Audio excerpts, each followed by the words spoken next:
Und über die Situation in der Ukraine möchte ich sprechen mit Andriy Melnik, der ukrainische Botschafter in Brasilien und auch ehemaliger Botschafter hier in Deutschland. Vielen herzlichen Dank für Ihre Zeit. Guten Tag, Frau Rosbach. Die Bilder und Berichte von gestern sind wirklich schockierend. Einen solchen Angriff hat es schon lange nicht gegeben, vor allem in Kiew. Glauben Sie, dass der Zeitpunkt extra gewählt ist? Auf jeden Fall. Also gestern war der schlimmste Tag seit dem Kriegsbeginn, also für die Hauptstadt. Ich war noch vor 3 Tagen dort und meine Schwiegereltern waren nicht weit von diesem Einschlag und auch der Schwager mit meiner Nichte. Also das war schon wirklich mitten am helllichten Tag und hat auch die Angst wieder eingejagt und eine Ungewissheit gezeigt, dass sogar Kiew selbst, die Stadt, die sehr gut beschützt ist, in Gefahr ist. Und der Zeitpunkt war auch nicht zufällig. Die NATO feiert ja das Jubiläum und die Ukraine ist dabei. Und das ist auch ein Signal von Putin. Er kann auch weiter neue rote Linien überschreiten. Und jetzt kommt darauf an, wie wir zusammen, wie der Westen darauf reagiert. Leider, wenn wir Viktor Orban Glauben schenken, ist das nur der Beginn. Er hatte vorausgesagt, dass die nächsten Monate noch viel härter werden als befürchtet. Glauben Sie, damit hat er recht? Hat Putin also in Gesprächen das sogar schon angekündigt, dass man die Ukraine nun noch schwerer angreifen möchte? Wie gesagt, also Putin will natürlich weiterhin diese Eskalation betreiben und vorantreiben, um auch nicht nur den Menschen in der Ukraine, wie jetzt gestern in Kiew, sondern auch den Politikern im Westen Angst einzujagen, damit sie gelähmt werden, damit sie keine strategischen Entscheidungen treffen, damit sie wirklich jetzt vielleicht auch uns dazu bewegen, Verhandlungen zu beginnen irgendwann. Und das ist das Entscheidende. Man muss darauf eine klare Antwort geben seitens des Westens, dass diese Eskalationsspirale von Putin nicht aufgeht. Schauen wir einmal auf die Angst, zuallererst von der Zivilbevölkerung in der Ukraine. Unsere Kontakte dort im Land sagen, dass nach diesem schweren Angriff die Schlangen vor den Mobilmachungsbüros auf einmal sehr, sehr lang sind. Vorher gab es immer wieder die Debatte, dass es zu schleppend vorangeht. Also zeigen die Ukrainer hier wieder genau das Gegenteil, dass sie eben für ihr Land immer stärker kämpfen, desto schlimmer die Situation auch wird? Also für die Ukraine stellt sich die Frage gar nicht. Also es ist klar, wir müssen uns verteidigen und solche Tage wie der gestrige haben vor Augen geführt, man muss alles dafür tun, um das Land zu verteidigen.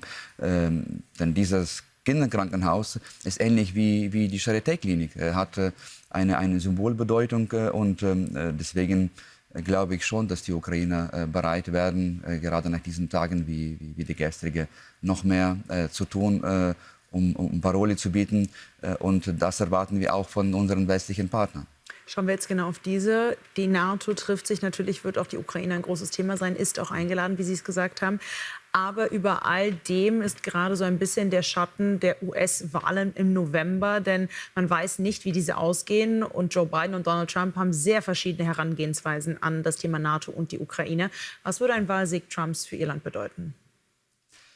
Also ich möchte darüber nicht spekulieren, aber was wir schon wussten vorher, als Donald Trump Präsident war, vor einigen Jahren, da haben sich all die Prophezeiungen nicht bewahrheitet, dass die USA die NATO womöglich verlassen würden und dass die Hilfe für die Ukraine aufhört. Und mit dieser Hoffnung stehen wir heute da. Wir rufen unsere Partner auf, vor allem natürlich die Amerikaner, aber auch die Deutschen, auch die Europäer, gerade angesichts solcher Anschläge wie der gestrige, Mut zu zeigen. Und gerade jetzt wichtige Entscheidungen wie einen NATO-Beitritt der Ukraine auf den Weg zu bringen, nicht herumzueiern, nicht sich zu verstecken hinter diesen Ausreden, man möchte ja die Russen nicht mehr provozieren. Das alles hat ja früher nicht geklappt und das will ja Putin erreichen. Er will durch diese Angst, die er verbreitet, auch die Entscheidungsträger in der NATO lähmen und das darf nicht passieren. Also der NATO-Beitritt ein wichtiger Punkt. Was sind jetzt weitere Forderungen auch aus der Ukraine an die westlichen Partner, um jetzt Mut zu zeigen und zu helfen?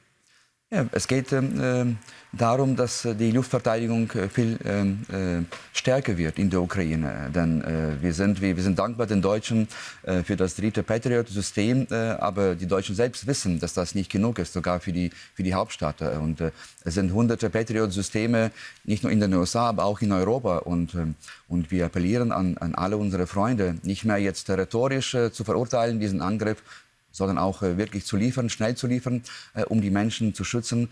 Und nicht nur das, natürlich brauchen wir Waffensysteme, um die Gebiete, die besetzt wurden, zu befreien. Denn auch das steht für uns im Mittelpunkt.